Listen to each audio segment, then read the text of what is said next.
साथियों, जय हिंद, जय भारत। मैं आपका साथी डॉक्टर ओम प्रकाश, जैसलमेर। दोस्तों, इंसान तीन तरह के होते हैं। जैसे कि एक कहने से कोई काम कर लेता है, उसको हम इंसान कहते हैं।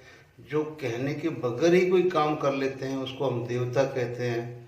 और जो कहने के बाद भी, समझाने के बाद भी नहीं कहते हैं, वो राक्षस गण में आते हैं।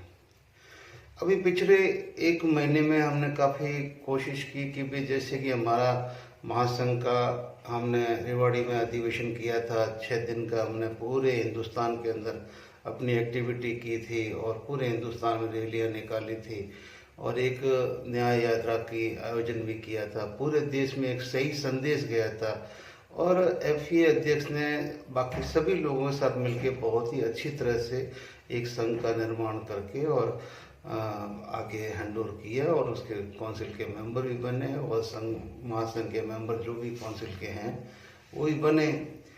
लेकिन अब बात यह है कि उसको रेवाड़ी तक तो ठीक है, वहाँ तक हम चले भी गए और वो भी वहाँ फंक्शन हो गया, लेकिन उसका आगे का कोई इतना वो फीडबैक नहीं रहा, ना आगे कोई इतना वो कोई मिला हमारे को उसका। फिर हमने दोबारा प्रेशर डाला एफई अध्यक्ष के ऊपर कि आप इनका दोबारा काउंसलिंग का इनको बुला के मीटिंग करवाओ। तो 6 अप्रैल को ये मीटिंग करवाई जयपुर के अंदर। 7 को फिर हमने एफई की अपनी काउंसिल की मीटिंग कराई और सेम संदेश सबको एक ही दिया गया कि भाई अपने स्टेट वाइज एफईए के भी जो भी बने अध्यक्ष है और वो अपने कम से कम एक तो स्टेट का कोऑर्डिनेटर बनाओ, एक स्टेट का स्पोक्समैन बनाओ और इन सब के अंदर आपस में सभी का एक मतलब कोऑर्डिनेशन होना जरूरी है ताकि सही फंक्शनिंग हो सके, सही इंफॉर्मेशन एक दूसरे के पास जा सके, सही कोऑर्डिनेशन हो सके। लेकिन इस कान से सुनना, इस कान से निकाल देना, कोई एक्शन नहीं होना।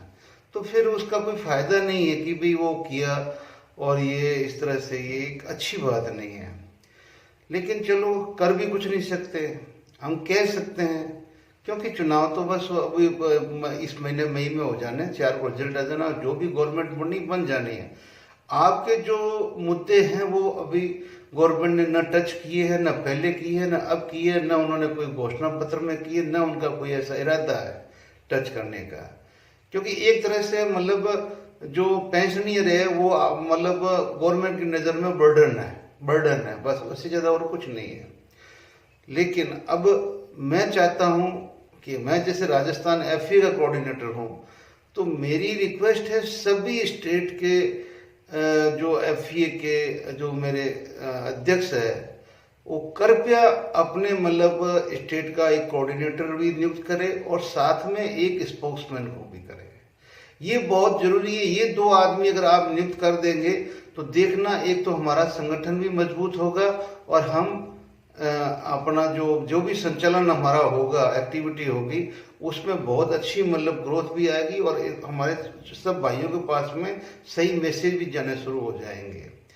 और अब इसमें जैसे कि सही मायने में जब उस मीटिंग का एफईए का जो सचिव हमारे हैं, ठीक है ना, एडवोकेट शीश राम जी, उन्होंने सही मायने में इस चीज को लिया, सीरियसली लिया और कम से कम उन्होंने अपने हरियाणा में अपने लोगों के साथ में बैठ के और साथ में जो चरखी दादरी के स्पोक्समैन है, एफई के भी मेंबर है, उन्होंने, अशोक जी ने, सबने मिलके एक एग्जाम्पल सेट किया है कि लो भाई, हमने इस तरह से एक मीटिंग बिठाई। उस मीटिंग की कुछ झलकियां आप आगे देखिए।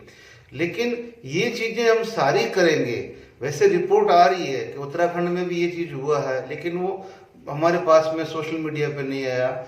आसाम में बहुत बड़े स्तर पे हुआ है, बहुत बड़े स्तर, लेकिन वो भी सोशल मीडिया में नहीं आया। उन साथियों के पास में अगर मेरी आवाज जाती है तो आप कृपया सोशल मीडिया में डालिए ताकि आपको देखा देखी बाकी लोग भी जाकर तो खड़े हों और वो अपना जो भी है आयोजन करें, लोगों तक बात पहुंचे कि भी हमने सरकार आते ही किस तरह से अपने आप को सरकार के सामने पेश करना है, अपनी प्रॉब्लम्स को वापस क्रिएट करना है, बताना है, जो भी हमने वापस अपना क्रिएशन बना के उसको एक फाइनलाइज रूप दे के सरकार के सामने मुद्दा रखना है, ठीक है ना। क्यों कि पिछले मुद्दों को तो उन्होंने घिसे पिटे मान लिए, कोई तर्क दे दिया, कुछ भी दे दिया, लेकिन अब हमने एक अच्छा फैक्चुअल मुद्दे जो हमारे 5-7 जो बिल्कुल ही है, जो मैं हमेशा अपने वीडियो में बोलता हूँ कि जैसे विधवा पेंशन हो गई, प्रीमेच्योर हो गया, हमारी भत्ते हो गए, ठीक है ना, वो सारे एक जैसे होने चाहिए।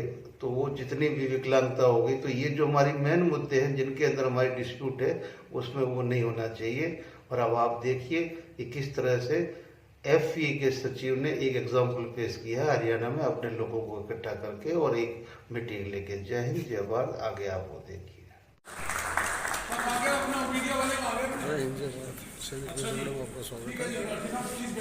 राठी साहब को स्मृति चिन्ह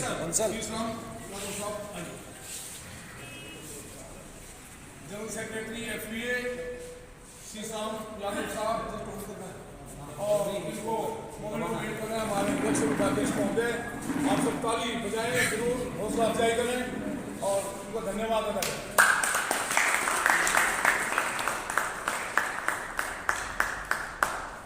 आइए जी, लखपत साहब, लखपत हुड्डा जी, हमारे बहुत सीनियर मैनेजमेंट बड़े भाई, बहुत धन्यवाद आपका।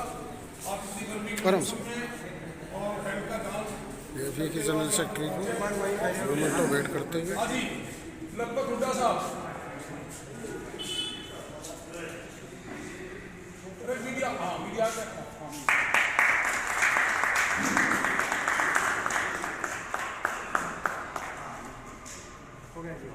अच्छा जी, अशोक फोगाट साहब। अशोक साहब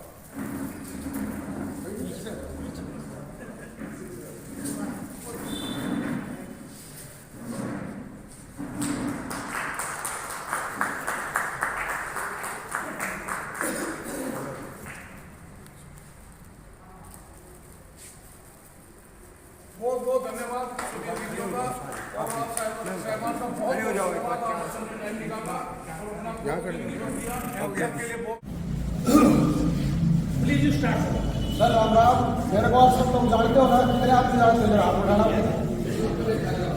तो मैं बता देता हूँ लीलांचल को। मेरा नाम अशोक कुमार है, गाँव जिंदर है, जिला चरखी दादरी, पूर्व गौर सैनिक सोसाइटी चरखी दादरी का मीडिया प्रभारी। उसके बाद फेडरेशन ऑफ वेटरन एसोसिएशन के अंदर डेलीगेट हूँ और FA के अंदर ही चीफ कोऑर्डिनेटर हूँ। और हरियाणा के चीफ कोऑर्डिनेटर अपने हरूण सर भारद्वाज जी है। सबसे पहले तो मैं पूर्व सैनिक वेटरन सोसाइटी सोनीपत का बहुत बहुत धन्यवाद करता हूँ कि आप लोगों ने जो सम्मान दिया उसका मैं हमेशा अपने दिल में रखूंगा। और अब सारा जो आरोपी का आंदोलन है, आप लोग सब जानते हो, कोई ऐसा आदमी है जो नहीं जानता कि हमारे साथ जो एनिमल हुई है, जो डिस्क्रिमिनेशन हुआ है, जो भेदभाव हुआ है, वो हर आदमी जानता है, कोई थोड़ा तो कोई ज्यादा। 75 सालों में यहाँ तक पहुंचे कि लगभग हमने आवाज सीखा, गलत का विरोध करना सीखा। इस बात की मुझे बहुत खुशी है। और कुछ हमारे बुजुर्गों ने, कुछ साथियों, 2015 से मैं जनरल सतबीर ने जो आंदोलन स्टार्ट किया था, तब से मैं इसको बारीकी से देख रहा हूँ और हर जगह जाता हूँ। आप लोगों ने देखा भी होगा वीडियो में या वैसे भी, हर जगह पहुँचता हूँ और आगे भी कोशिश करूँगा कि अपने समाज के लिए, अपने भाइयों के लिए और अपने देश हित के लिए जो भी कदम होगा उसमें अग्रणी भूमिका में रहूँ और साथ निभाऊँ। तो आप लोगों से भी मेरा इतनी ही प्रार्थना है कि आप लोग बाहर निकले हैं अभी हम, तो इस मूवमेंट को होल्ड करके रखना। ये नहीं कि भाई ये बोल रहा है, वो बोल रहा है, नहीं।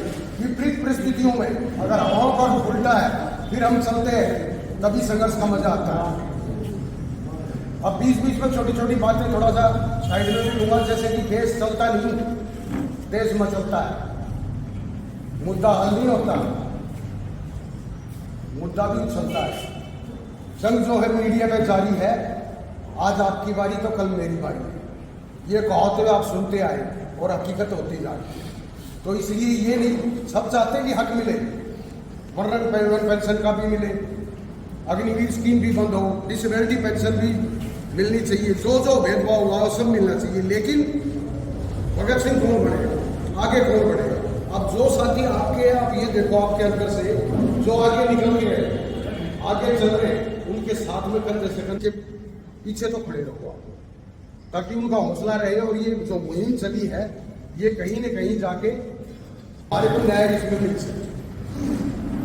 तो हमारा आज यहाँ आने का सिर्फ मकसद यही है कि बहुत सारे साथी ये बोल रहे हैं कि मूवमेंट अभी ढीला पड़ गया। ढीला नहीं है, हम जगह जगह मीटिंगें भी कर रहे हैं, आप भी कर रहे हो, आप लोग भी हर शनिवार को करते हो। काजला साहब से भी बात हुई थी और स्वरूप जी से भी बात हुई थी। बहुत अच्छा मूवमेंट चल रहा है आपकी सोसाइटी का भी। आपका एक चैनल है सैनिक निरोग के नाम से सर का, वो भी मैं देखता हूँ, बहुत अच्छा है। तो आप लोग एक दूसरे को सपोर्ट करो। ये तो आने वाली पीढ़ियां फिर हमारे को भी कहेंगी, जैसे आज हम कहते हैं कि पुराने लीडरों को, अरे उसने ऐसा कर दिया होता, ये देश ऐसा होता। तो उन चीजों को ध्यान में रखो। पर्सनल जो फायदा है ना वो हमारा है ही नहीं बिल्कुल समाज के लिए। और कोई भी संघर्ष आप उठा के देखो, मेरे से सारे बुजुर्ग हैं, जब तक त्याग और सेवा भाव नहीं करेंगे हम, तब तक जो है ना हम इसमें कामयाब नहीं हो सकते। कि भाई उसने ये कह दिया, नहीं कह दिया तो कह दिया, मिट्टी डालो और आगे बढ़ जाओ बस। वो चीज बाद में भी सोल्व हो सकती है, किसी ने गलत कह दिया तो। लेकिन सबसे पहले ये देखो कि संघर्ष ही हमारा है। तो इतना ही कहूंगा, मेरी हाथ जोड़ के रिक्वेस्ट है, आप लोग भी डटे रहिए मैदान में, हम भी आपके साथ में हैं और आप लोग साथ में हैं तो हमारा भी हौसला है। जय हिंद, जय भारत।